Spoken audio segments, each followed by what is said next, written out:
이번 주 경제 뉴스 중에 중요한 뉴스를 골라서 그 안에 숫자들로 맥을 짚어드리는 시간이죠. 숫자로 보는 경제. 자, 오늘도 권혁중 경제평론가 화상 연결로 만나도록 하겠습니다. 평론가님 안녕하세요. 네, 안녕하십니까? 네, 오늘 이제 첫 번째 숫자부터 들어가 보도록 하겠습니다. 6억인데요. 어떤 의미인가요? 그 서울 집값이 굉장히 많이 올랐잖아요. 네. 그러다 보니까 서울에 계신 분들이 이제는 못 버티고 또 경기도로 또 이사를 많이 하셨습니다. 네. 그러다 보니까요. 경기도 평균 아파트 값이 대출 규제선인 6억 원을 이제 돌파를 이번에 했습니다. 그래서 6억 원이라는 숫자를 갖고 와봤는데요. KB 국민은행 이제 월간 주택가격 동향 그 시계열 통계에 따르면은 11월 달 경기 지역 아파트 평균 매매가가 6억 190만 원을 기록을 했다. 이렇게 이제 통계를 내놨는데 네. 경기도 아파트 평균 아파트 가격이 와. 6억 원을 돌파를 했기 때문에 굉장히 시사하는 바가 좀 크다라고 생각을 해봅니다. 네, 맞습니다.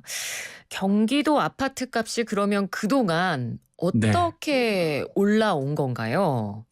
사실 그 경기도 아파트 값은요, 계속적으로 이제 올라오고 있는데, 이달 들어서는 1.63% 올랐거든요. 네. 그러니까, 1.63%는 많이 안 오른 것 같이 느끼는데, 지난번에 워낙 많이 올랐기 때문에, 그런데 이게, 대출 규제에 들어가기 때문에 사실 고강도 대출 규제가 와서 조금 주춤했는데, 네. 이게 11월 달까지 이번 연도 누적 상승률이 무려 28.53%에 달합니다. 그러니까, 엄청 올랐어요, 사실. 많이 올랐고, 네. 그다음에 지난해 연간 상승률이 이제 13% 됐고, 그러다 보면은 많은 분들이 그러실 거예요. 작년도 많이 올랐는데, 사실 이번 연도가 더 많이 올랐습니다. 네. 아파트 가격이. 그래서 거의 2배가 넘는 수준으로 또 올랐고, 이게 2006년도였죠? 2006년도에 사실 통계집계 이르러 2006년도에 28%도 올랐었거든요. 그러니까 그때를 뛰어넘는 수치거든요, 이번 연도가. 그래서 네.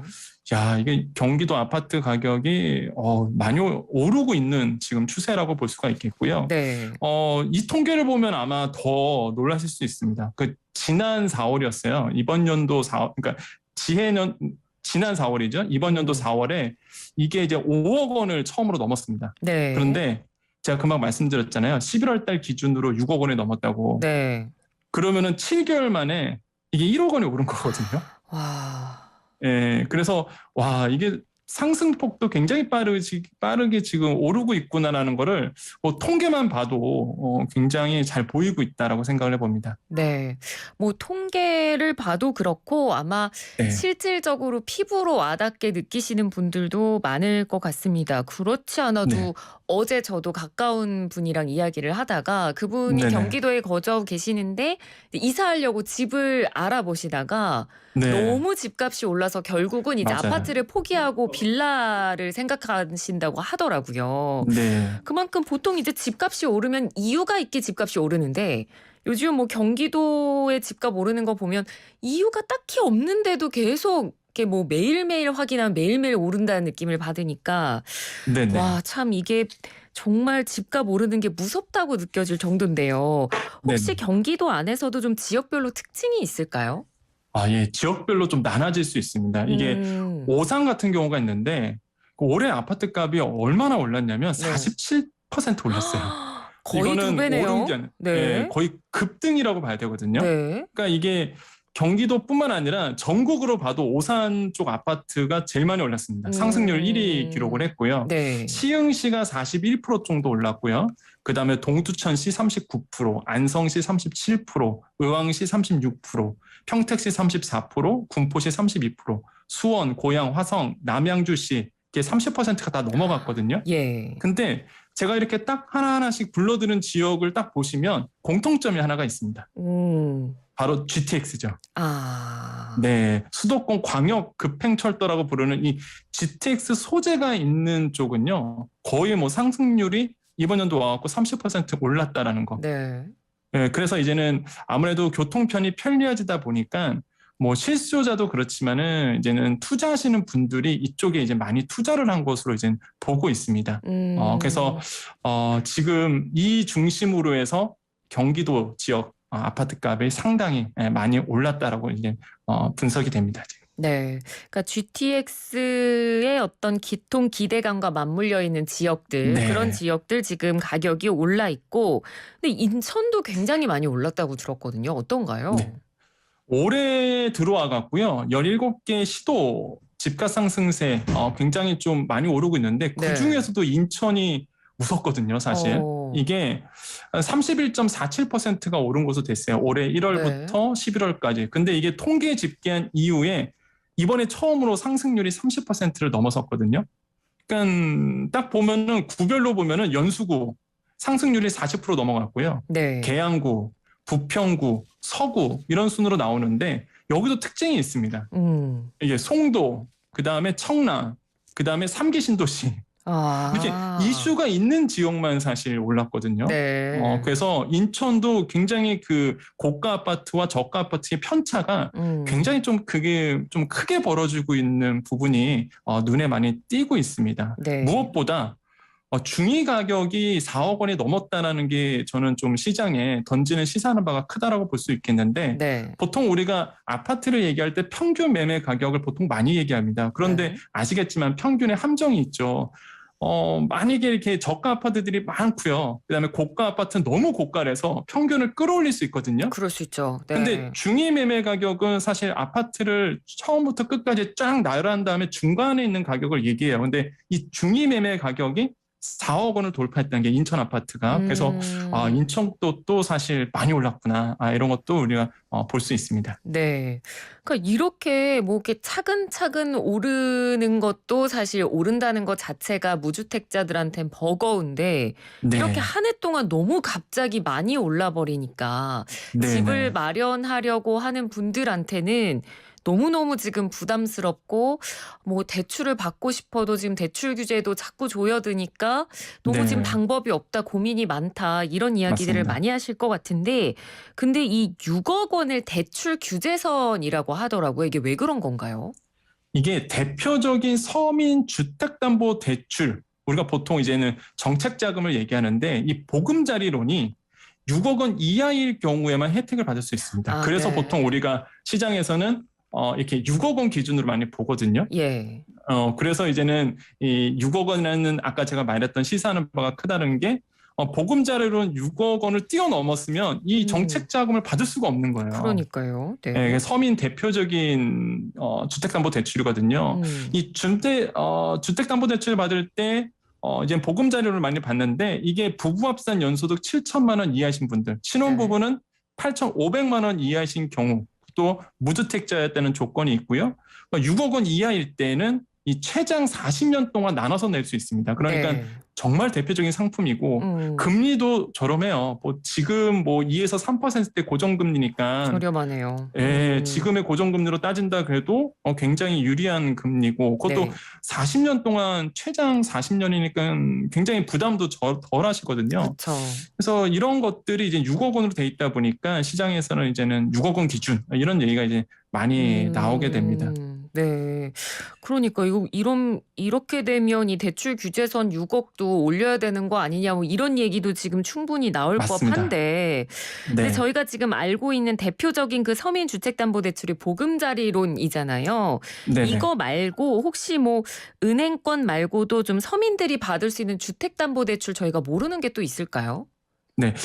일단 아까 말씀하셨던 뭐 네. 기준이 올라야 된다라는 얘기가 있는데 네. 정말 맞거든요. 금방 이제 속보가 하나 나왔었어요. 그 네. 속보가 뭐냐면 고가주택 기준 금액이 이제 9억 원이었는데 이게 12억 원으로 이제 통과가 맞습니다. 됐습니다. 네. 그래서 양도소득세 비과세 기준이 이제 올랐거든요. 그렇죠. 근데 이게 다음 달부터 바로 적용이 돼요. 음. 그러니까 지금 시장의 어떤 이런 규제들 아니면은 이제 정책들이 소비자들, 금융 소비자들이 생각한 것보다 굉장히 빠르게 지금 바뀌고 있는 상황입니다. 그래서 네. 금방 나왔던 양도소득세 비과세 기준이 12억 원으로 이제 올랐다라는 거. 네. 그렇게 되다 보니까 이제 정보들을 빨리 아시는 게 중요해요, 사실. 그러다 보니까. 맞습니다. 네, 그래서 말씀을 드린다 그러면 금방 말씀하셨던 것처럼 보금자료론 외에 디딤돌 대출이라는 것도 있습니다. 네. 이것도 이제 정책 자금 중에 대표적인 자금인데, 음. 근데 이거는 보금자리론보다 조금 이제 규제가 좀 있습니다. 왜 그러냐면 음. 무주택자라는 건 똑같아요. 네. 그런데 연봉 기준이 연소득이 보금자리론 같은 경우는 일반적으로 7천만 원 이하야만 받을 수 있는데 네. 디딤돌 대출은 6천만 원 이하이신 아. 경우에만 받을 수 있어요. 네네. 뭐 생애 최초라든지 신혼 두 자녀 이상은 7천만 원 이하 이렇게 연소득 기준이 되어 있고요. 네. 또 한 가지 이제는 보통 보금자리론 같은 경우에는 일시적인 이주택가 가능합니다. 그러니까 우리가 처분 조건이라고 보통 얘기하는데 네. 처분 조건 1주택자들 그러니까 내가 지금 주택이 하나 가지고 있고 내가 이걸 팔고 우리가 보통 흔히 얘기하는 갈아타기라고 얘기하거든요. 내가 지금 살고 있는 집을 다른 집으로 이제 이주를 할 때, 이사를 했을 때 일시적으로 이주택이 되시는 분들이 있어요. 네. 이런 분들은 보금자리론 가능하거든요. 1년 안에 처분 조건으로 해서. 근데 디딤돌 대출은 이거는 불가능합니다. 규제가 조금 있죠. 네네. 그리고 주택 가격으로 본다 그러면 이제 디딤돌 대출은 5억 원 이하의 집을 살 경우 아하. 조금 더 이것도 엄격합니다. 네. 그래서 이런 부분이 틀리기 때문에 본인이 만약에 해당이 된다 그러면 이렇게 디딤돌 대출이라든지 보금자리론 대출을 통해서 내 집 마련을 나서는 게 굉장히 현명합니다. 네. 그래서 정책 자금을 잘 모르시는 분들이 저는 깜짝 놀랐던 게 생각보다 많으시더라고요. 많습니다. 네. 네, 그래서 이 정책 자금에 해당이 되시는 분들, 주택 가격 디딤돌 대출 5억 원 이하, 보금자리론 6억 원 이하이신 분들은 충분히 이 제도를 통해서 내 집 마련에 나설 수 있다는 거 꼭 기억해 주셨으면 되겠습니다. 네. 그러니까 우리가 보통 대출 받으려면 무조건 은행 가야지, 금융권 가야지라고 생각하는데 사실 네네. 집을 마련하는 데 있어서는 이렇게 정부의 정책 자금이 있으니까 이것도 네. 반드시 좀 공부를 해보셨으면 좋겠어요. 혹시 이런 정부 정책 자금 관련 정보들 좀 한꺼번에 볼 수 있는 창구 같은 게 있나요? 네, 있습니다. 이제 검색 포털 가셔갖고요. 한국주택금융공사 를 검색을 해보시면은 네. 거기에 있는 이제 주택담보대출 찾기라고 나옵니다. 거기에 가셔서 결혼 유무, 자녀 유무, 대출 한도, 부부 합산 연소득, 주택 가격, 자금 용도 이런 상황에 맞는 내용을 쓰시면 4개에 맞는 이제 주택담보대출이 이게 권유가 나오거든요. 네. 해당되는지 안 되는지. 그래서 여기서 가셔서 한번 조회해 보는 것도 굉장히 좋은 해안이 된다라고 말씀을 드립니다. 네, 알겠습니다. 자, 이제 두 번째 숫자로 넘어가 보도록 하겠습니다. 두 번째 숫자 2천만 원인데요. 이건 어떤 네. 의미인가요? 그 소상공인 손실보상이 최근에 이제 진행이 됐었는데 네. 그러다 보니까 제외되신 업종들이 있어요. 이런 제외되는 업종의 대상에 한해서 일상회복 특별융자 신청이 어제부터 진행이 되고 있습니다. 네. 근데 이게 한 사람당 최대 2천만 원까지. 그래서 총 규모가 2조 원이고 10만 개의 업체가 해당이 될 것 같은데요. 근데 융자 조건이 괜찮습니다. 연 1%의 고정금리예요. 좋네요. 네, 굉장히 낮죠. 그다음에 2년 거치에 3년 분할 상환이니까 2년 동안 이제 이자만 납입을 하고요. 이렇게 될 수 있기 때문에 사실 뭐 만약에 내가 소상공인이고 손실보상을 내가 못 받은 업종이라면 네. 내가 융자가 어차피 필요하니까 이렇게 시중은행 가서 고리에 은행 대출을 받는 게 아니라 이렇게 1%짜리의 이제는 융자를 받을 수 있는 길이 열렸다. 그래서 2천만 원, 최대 2천만 원까지 해서 두 번째 숫자를 이제 2천만 원으로 정해봤습니다. 네. 근데 지금 뭐 시장에서는 신청 대상이 누군가라는 걸 두고 굉장히 좀 많이 혼란스러워하고 있다고 하던데 정확한 네. 신청 대상 그럼 어떻게 알 수 있나요? 네, 첫 번째로는요. 올해 7월 7일부터 10월 31일까지의 그 정부의 시설 운영 및 인원 제한 조처를 이행해서 매출이 줄어든 소상공인입니다. 이게 한 정부에서는 한 10만 명 정도를 이제 생각을 하고 있는데, 그래서 같은 기간 동안 집합금지라든지 영업 제한 조치를 받으신 업종은 별개예요. 그래서 이거 말고 내가 매출이 줄었다는 업종들은 해당이 되시는데, 이거 좀 어려우신 분들이 있습니다. 그럼 한 가지 팁을 드리면 소상공인 정책자금 사이트에 가시면요.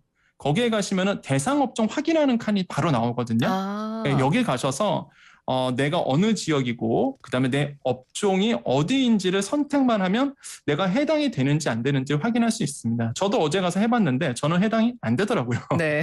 그래서 혹시나 이제 소상공인이신 분들은 여기에 가셔서 내가 대상자인지 안 대상인지를 꼭 보셨으면 좋겠다라고 보시면 되겠고, 또 한 가지는 이제 두 번째로 본다 그러면 과세 인프라 자료를 이제 국세청 과세 인프라 자료를 가지고 이 업체가 매출이 줄어든 업체인지 아닌지를 이제 보게 되는데 올해 7월부터 9월의 월 평균 매출액이 작년이나 아니면 재작년 이때보다 감소를 해야 됩니다.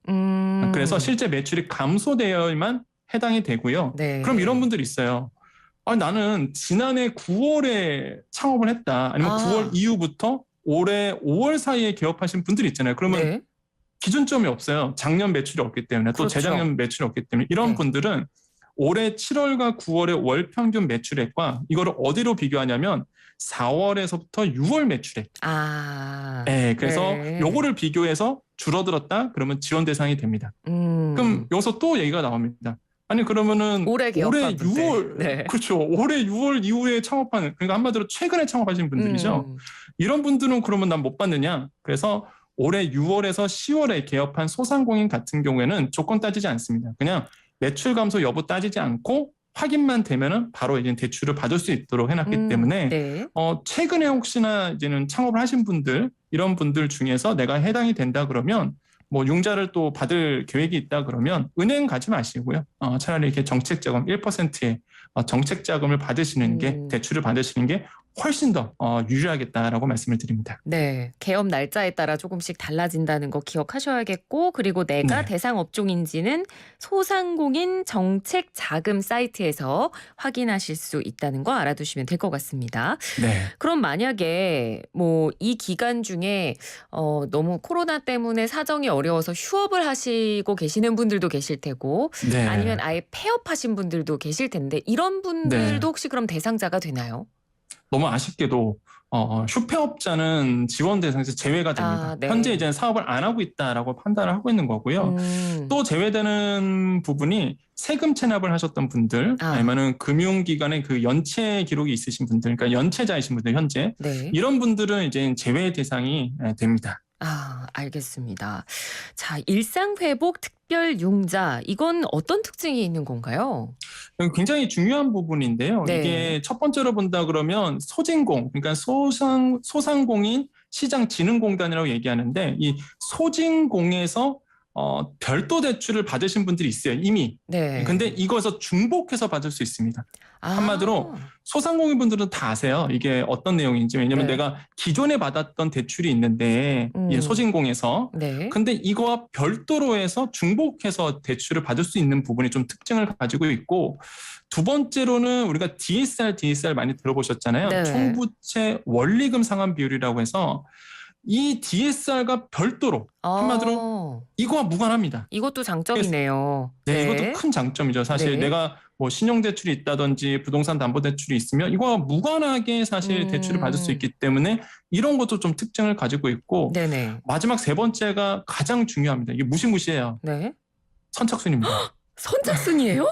네, 공문에 보면 이렇게 나와 있어요. 이제 공문에 저도 봤는데 네. 21년도 11월 29일부터 접수 기간이 21년도 29일 어제부터였네요. 네, 어제부터 이게 물결 표시하고 보통 이 일자가 정해져 있잖아요. 언제까지 이렇게 있는데 그게 아니라 예산 소진 시까지. 그래서 갑자기 마음이 급해지네요. 네, 별표로 이렇게 돼 있습니다. 예산 소진 상황에 따라 조기 마감될 수 있음. 이게 무서운 거예요. 이거 보통 이제 할인 마케팅 같은 거 할 때 보통 그러니까 이게 이렇게 나오는 건데 예산 소진이 되면은 조기 마감인데 정부는 10만 명 바라보고 있거든요. 예상을. 근데 더 많을 수도 있거든요, 사실. 그럴 수 있죠. 그래서 만약에 필요하신 분들이라면 내가 당장 2천만 원 한도 내에서 융자가 필요하신 분들이라면 꼭 내가 대상자인지를 확인하시고 이 혜택을 받으시는 게 중요하겠다. 조기 마감이면 조기 마감 될 수 있으니까. 그러니까요. 네네. 좀 마음이 급해지긴 합니다만 그래도 어제 9시부터 신청을 받았으니까 설마 오늘 마감되지는 않았을 거라는 기대를 가지면서 빨리 저희가 대출 신청할 수 있는 방법을 좀 알려드려야 될 것 같아요. 네, 그 소상공인 정책자금이라는 사이트가 있습니다. 그래서 검색 포털 가셔갖고요, 소상공인 정책자금이라고 이제 검색을 해보시면은 거기에 팝업창으로 일상회복 특별융자 접수 안내 이렇게 떠요. 거기 가보시면은 바로 확인할 수 있고 거기서 이제는 대상 확인하기라는 클릭 버튼이 있습니다. 그래서 내가 신청하시는 차주께서 이제 대상자인지 아닌지를 확인할 수 있고, 대상자라면 정책자금 신청하기를 이제 클릭을 하시면 되겠고요. 이게 또 특징이 그 소상공인시장진흥공단, 그러니까 소진공의 직접 대출 방식입니다. 이게 간접 대출이 있는데 네. 은행을 통해서 하지는 않고요. 이 공단에서 직접 대출하는 방식이거든요. 그러니까 차주들 입장에서, 실소자 입장에서는요, 그 시간이 굉장히 절약됩니다. 그리고 양식도 굉장히 그쵸. 간소화돼요. 네. 이게. 그래서 굉장히 좋은 대출 융자 정책이기 때문에 꼭 필요하신 분들은 해보시기를 좀 다시 한번 말씀을 드립니다. 네, 알겠습니다. 오늘도 굉장히 유용하고 좋은 정보 전해주셔서 감사합니다. 네, 감사합니다. 네, 지금까지 권혁중 경제평론가였습니다.